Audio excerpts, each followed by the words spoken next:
Assalamualaikum warahmatullahi wabarakatuh.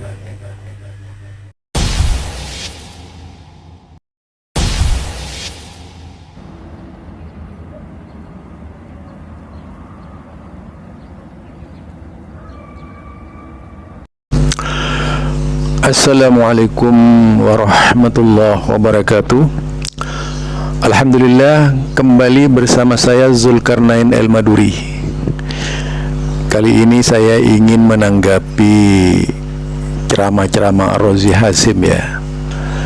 Tentu kita sudah kenal wajah Ar-Razi Hasim itu seperti apa, dan tentu dengan yaitu kecerdasannya serta kemampuannya dapat memberikan pengaruh kepada pemahaman orang awam, terutama yang akan menjadi korban ya. Kita tahu bahwa Ar-Razi Hasim itu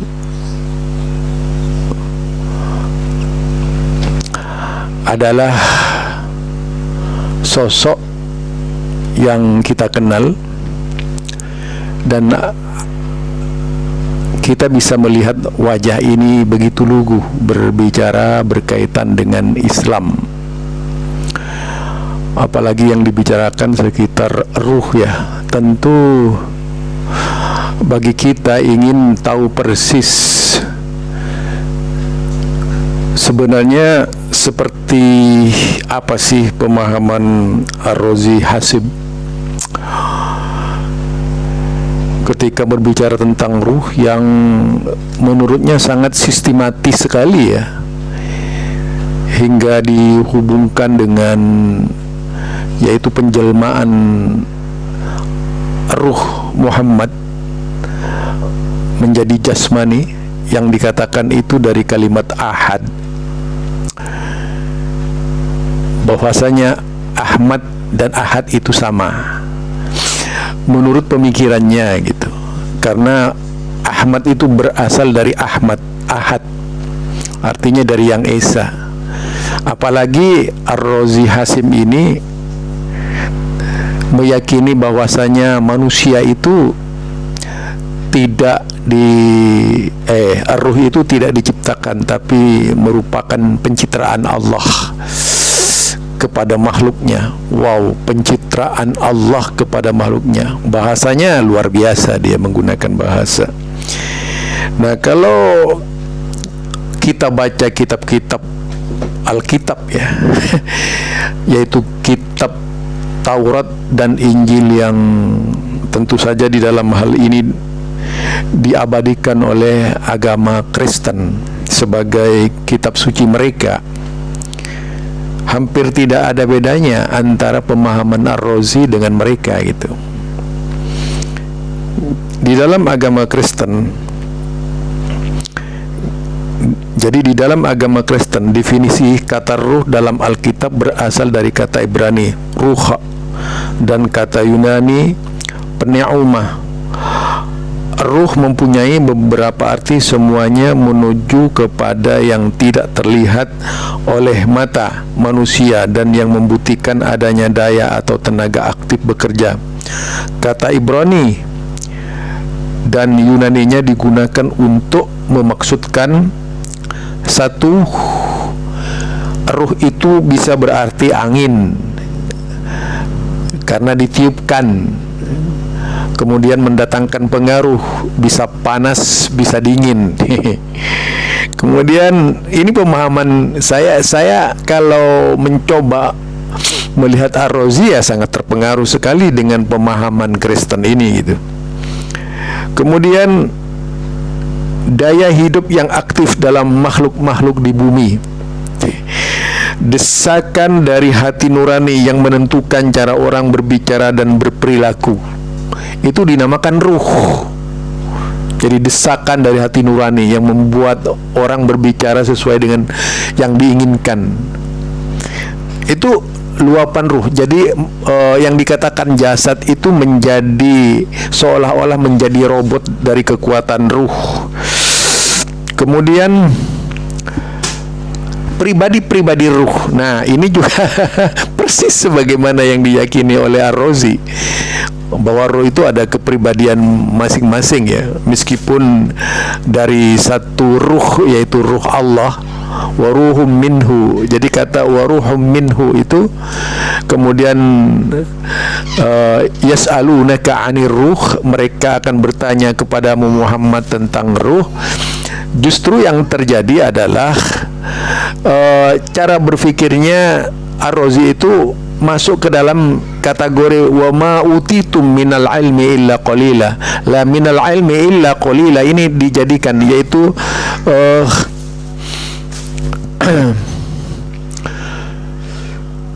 melainkan sedikit saja diberitahu bagaimana sebenarnya ruh. Itulah yang dilakukan oleh Ar-Razi, yang dipahami oleh Ar-Razi. Yang sedikit saja itulah yang dipelajari oleh Ar-Razi, seolah-olah mengerti benar hakikat dari ruh. Seperti yang saya gambarkan tadi dari perkataan Ar-Razi itu. Saya sengaja itu menayangkan langsung dari YouTube tanpa suara itu ya, dengan tujuan untuk memberi yaitu pengertian apa yang diinginkan oleh Ar-Razi. Jadi kalau kita lihat ada pribadi-pribadi ruh, tenaga aktif atau Ruhul Kudus. Kalau kita mengenal Ruhul Kudus itu adalah malaikat Jibril. Tapi kalau Ruhul Kudus menurut Alkitab itu yang diyakini oleh orang-orang Kristen, Ruhul Kudus kemudian Bapa dan Anak itu adalah kesatuan yang disebut dengan Trinitas. Makanya di situ juga di dalam Kristen diadakan pemahaman tentang 7 ruh suci dan 7 ruh, yaitu 7 ruh yang jahat itu. Nah, tentu semua tidak bisa dilepaskan dari sumber pemahaman yang dijadikan rujukan oleh agama Kristen, yaitu Alkitab yang diyakini oleh mereka sebagai kitab suci.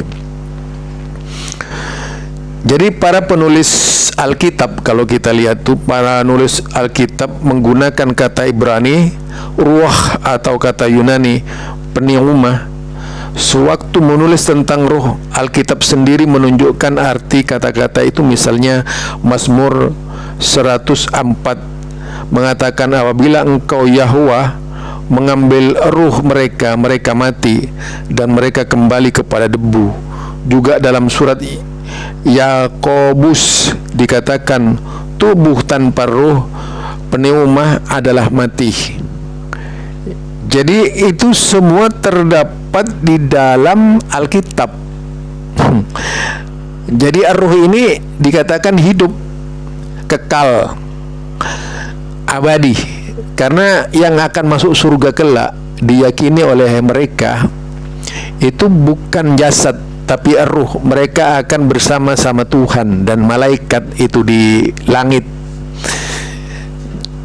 Berbeda dengan surganya umat Islam, sangat menyenangkan. Tapi kalau surganya mereka ini tidak ada biologis gitu.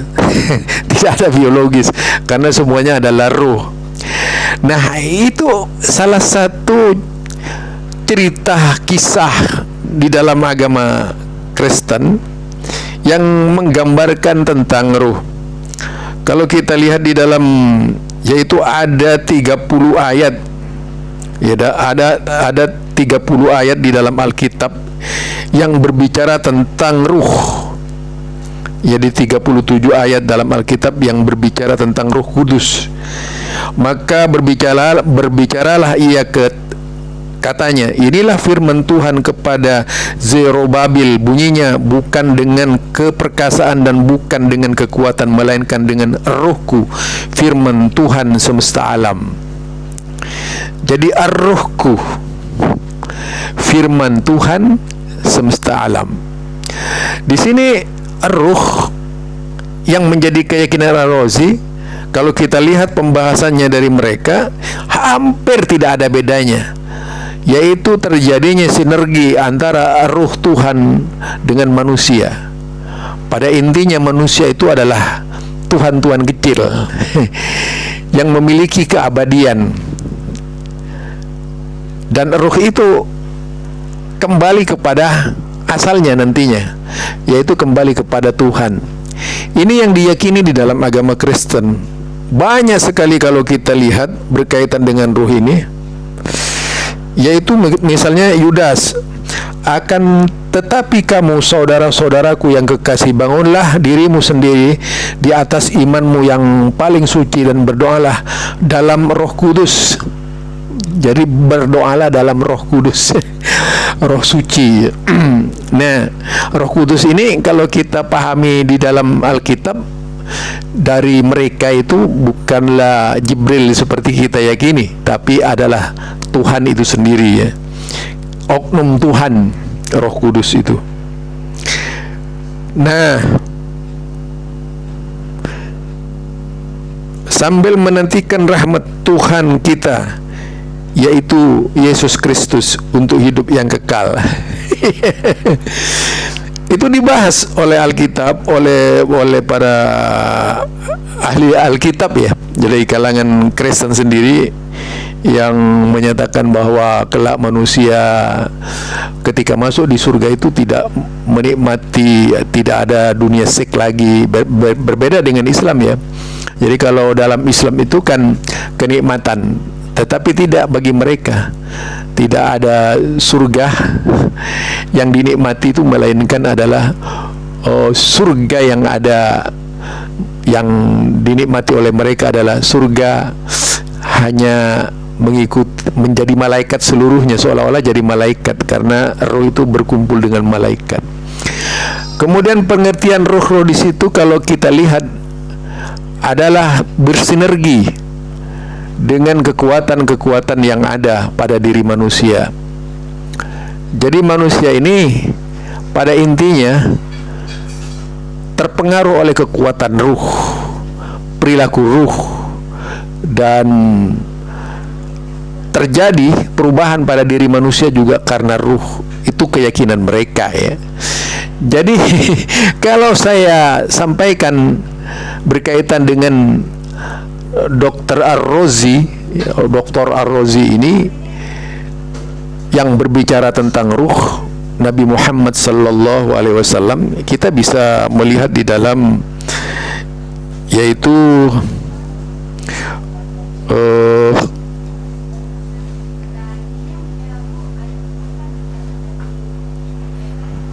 kalau kita lihat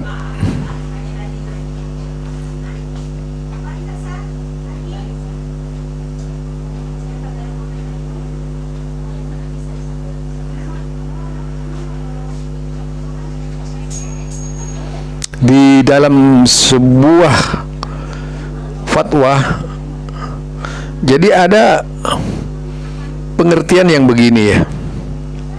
Jadi saya hanya ingin menarik pengertian bagaimana agar kita ini benar-benar bisa memahami kemana Ar-Razi itu berpikir.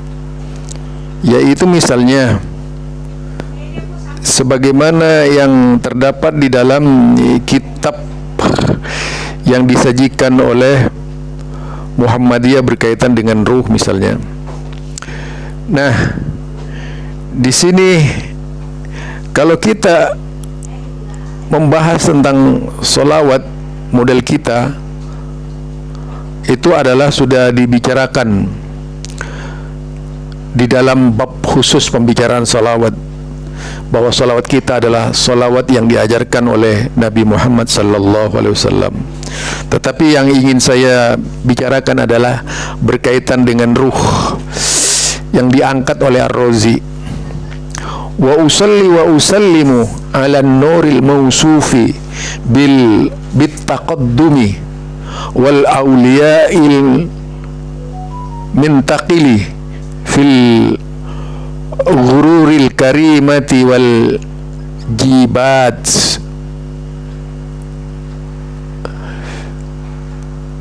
Jadi itu, ya, yang menjadi pembicaraan saya. aku ucapkan selawat dan bahagia atas segala yang bersifat mula pertama, yang berpindah-pindah dari ubun-ubun dahi-dahi yang mulia. Jadi ar-ruh itu berpindah-pindah dari ubun-ubun, dari dahi-dahi yang mulia. Karena tadi berkeyakinan bahwa matinya ibunda Aminah itu dalam keadaan beriman. Pengarangnya itu seperti itu. Kemudian kalau kita lihat juga di sini ar-ruh yang kemudian menjelma sebagai bentuk Muhammad. Walamma aradallahu ibrazal Muhammadiyah wa idharahu jisman wa ruhan bi suratihi wa ma'nahu naqalahu ila maqarrihi min sadafati Aminah Zuhriyah wa khassaha al-qaribul mujibu bi an takuna amma li Mustafa. Jadi, dan tatkala Allah menghendaki penjelmaan hakikat Muhammad dan penjisiman ruh dan bentuk yang semestinya, maka beliau dipindah ke dalam rahim ibunda Aminah Az-Zuhriyah. Jadi di sini dikatakan tatkala Allah menghendaki penjelmaan hakikat Muhammad. Jadi hakikat, ya, yaitu ibrazul Muhammadiyah, hakikat Muhammad, penjelmaan, yaitu memunculkan dalam bentuk jisim, termasuk ruh Allah yang dikatakan ar-Razi tadi dalam bentuk jisim. Itu ya tidak bedanya dengan mereka ketika dikatakan penjelmaan ruh Allah lewat Yesus itu Nabi Isa alaihissalam gitu. Menjelmalah Tuhan itu dalam bentuk tubuh Yesus atau Isa al-Masih. Nah, ini ajaran Kristen yang seperti ini, bukan ajaran Islam. Disinilah yang tentu saja orang bisa tertarik karena memang berkaitan dengan ar-ruh itu 100% dibahas secara detail itu di dalam agama Kristen, terutama berkaitan dengan penjelmaan Tuhan. Karena berbicara ruh tadi itu, jadi ruh. Nah, kemudian entah dari mana Barzanji ini menulis, juga dipengaruhi oleh pemikiran-pemikiran Alkitab. Jadi sangat sekali terasa bahwa ada Alkitab di situ tuh. Ketika ibrazul Muhammadiyah, jadi nampak sekali bahwa apa yang dipahamkan ar-Razi itu tidak ada bedanya dengan kebiasaan-kebiasaan di dalam agama Kristen. Jadi keyakinannya itu adalah keyakinan Kristen, bukan keyakinan yang datang dari Islam. Karena kalau Allah berbicara ruh itu, misalnya ma kunta tadrimal kitab walal iman walakin ja'alnahu nuran, itu kata ruhan itu. Kemudian ruh itu dijadikan dijadikan cahaya gitu, membuat orang bisa membaca dan mengenal iman. Terus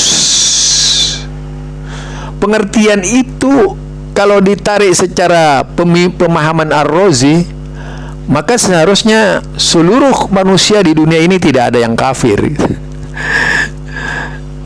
Kalau ditarik cara berpikirnya ar-Razi, itu tidak ada yang kafir, semuanya pasti hanya meyakini satu agama saja. Harusnya itu menjadi sandaran pemikiran. Lah kenyataannya dalam keyakinan umat manusia di dunia ini tidak seperti itu. Ada beberapa agama membuktikan bahwa yang dimaksud ar-ruh itu bukan sebagaimana yang dikatakan oleh ar-Razi. Jelas itu percikan-percikan pemahaman dari orang-orang Yunani, pemahaman dari tadi filsafat, ya. Filsafat itu kan memang datangnya dari sana. dari Yunani ya. Kemudian dari itu lagi apa namanya, dari Persia. Nah, Persia ini kita tahu bahwa penduduk Persia ini perpaduan antara Semites ya dan Yahudi dan lainnya itu India ya. Sehingga kita mengenal berbagai tokoh dari sana, termasuk Alexander the Great atau Iskandaria, itu konon katanya dari sejarah sana Persia juga gitu.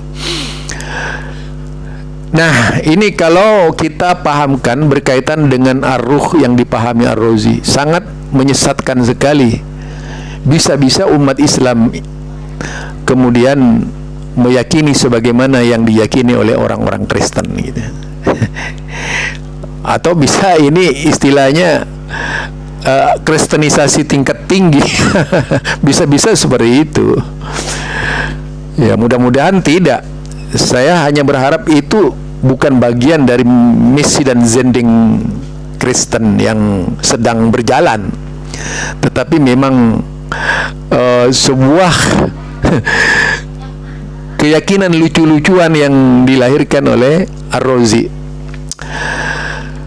Kalau memang pembicaraan itu dianggap penting dan bisa merubah manusia, kita melihat para sahabat sepanjang perjalanan sahabat Rasulullah sallallahu alaihi wasallam tidak ada sampai membicarakan hakikat ruh sedetil itu. Mulai dari sahabat pertama sampai sahabat terakhir pun tidak ada yang berbicara. Kalaupun ada, sudah pasti ada buku khusus. Dan berkaitan dengan ruh, hadisnya juga sangat terbatas, karena hadis tentang ruh yang dikumpulkan oleh Ibnu Qayyim al-Jauzi itu terjadi pro dan kontra, karena ada yang dhaif, ada yang palsu dan sebagainya, terhimpun dalam satu buku Ar-Ruh yang ditulis oleh Ibnu Qayyim al-Jauzi tadi. Nah, karena itulah ruh pantas sekali dikatakan oleh Allah itu min amri rabbih, itu urusan Allah.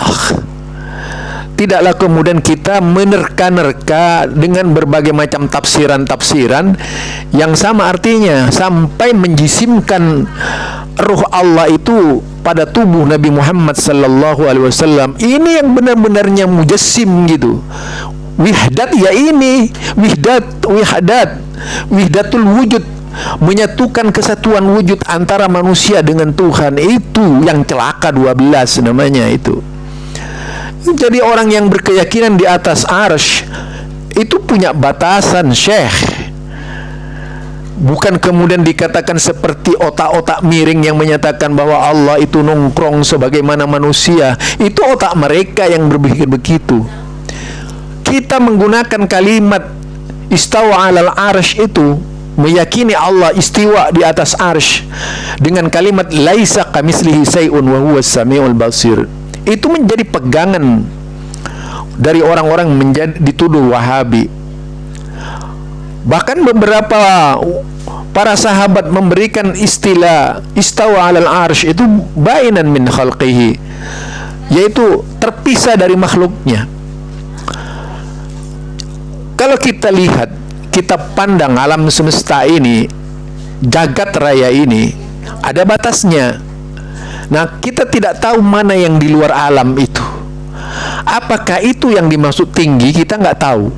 Yang jelas alam semesta ini ada batasnya. Bukan tidak ada batasnya, ada batasnya. Sekian ribu galaksi yang ada di alam semesta, berarti itu menunjukkan kebesaran Allah yang luar biasa, yang seolah-olah tidak terjangkau oleh manusia, bagi Allah kecil. Dan sekian ribu galaksi itulah kemungkinan besar berada di bawah.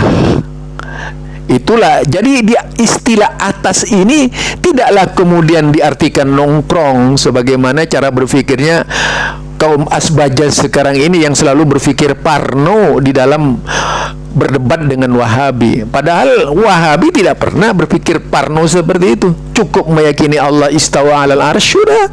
Apa yang dikatakan ya, ulama dahulu kala ya sudah diyakini sebatas itu. Beda dengan mereka. Munculnya takwil ini karena mereka berpikir Tuhan itu makhluk jika diterimanya. Justru mereka yang parno berpikirnya. Ketika disebut yadullah lalu berpikir kalau Allah punya tangan makhluk. Lah yang berpikir makhluk siapa? Kan ente gitu. Jadi saya tidak pernah berpikir seperti itu. Dalam hal ini seluruh sahabat yang dikenal Wahabi itu tidak pernah berpikir, apalagi bertanya-tanya, kemudian Allah duduk pakai kursi misalnya dan sebagainya. Hanya menerima pendapat dari ulama-ulama dahulu kala yang benar-benar bisa dibuktikan dari nas-nas sahih, bukan dari omongan-omongan bohong. Lebih sesat mengikuti pemikiran kalian semua daripada mengikuti hadis Nabi Muhammad sallallahu alaihi wasallam yang jelas-jelas mengatakan di atas langit. Itu lebih sohe daripada otak kalian yang jelas-jelas sesat ketika menolak hadis itu. Jadi ini ya. Jadi lebih sesat siapa? Lebih sesat otak orang-orang yang mengatakan yaitu bahwa otak mereka lebih beres dari hadis-hadis Nabi itu. Sehingga perlu seluruh yang datang kepada kita dari Nabi harus ditakwil sesuai dengan otaknya. Orang yang seperti ini yang paling sesat di dunia. Karena apa? Karena sudah menolak hadis-hadis Nabi, menolak apa yang dimaksudkan oleh ulama-ulama dahulu kala. Itulah pemikiran Mu'tazilah yang saya katakan. Jadi kalau mau berbicara ruh, sekali lagi Ar-Razi itu, cobalah baca semua Alkitab biar Anda yakin bahwa itu bukan dari Islam cara berpikir begitu. Untuk menyelamatkan akidah umat Islam di Indonesia ini, agar tidak terpengaruh oleh cara berpikir Anda yang sangat membahayakan itu terhadap umat, karena menjauhkan pemahaman yang sebenarnya. Mungkin Anda beranggapan itu kebenaran, sebagaimana Saifuddin Ibrahim yang meyakinkan bahwa Kristen itu adalah satu-satunya yang benar menurut Saifuddin Ibrahim. Anda meyakini roh itu juga adalah sebagai kebenaran. Ini tentunya sangat luar biasa ya, dan bisa memberikan pengaruh yang dapat merubah cara berpikir umat Islam. Apa jadinya kalau umat Islam kemudian berlomba-lomba mengikuti cara berpikir Anda? Muncul lagi pemikiran dinasti kaum Hallaj, Ibnul Arabi, Siti Jenar. Dan ini menjadi jembatan tentunya bagi kalangan misionaris untuk lebih memudahkan dan menjadi kunci agar umat Islam bisa meninggalkan agamanya. Dari saya, Zulkarnain El-Maduri. Subhanakallahumma wa bihamdika asyhadu an la ilaha illa anta astaghfiruka wa atubu ilaik. Assalamualaikum warahmatullahi wabarakatuh.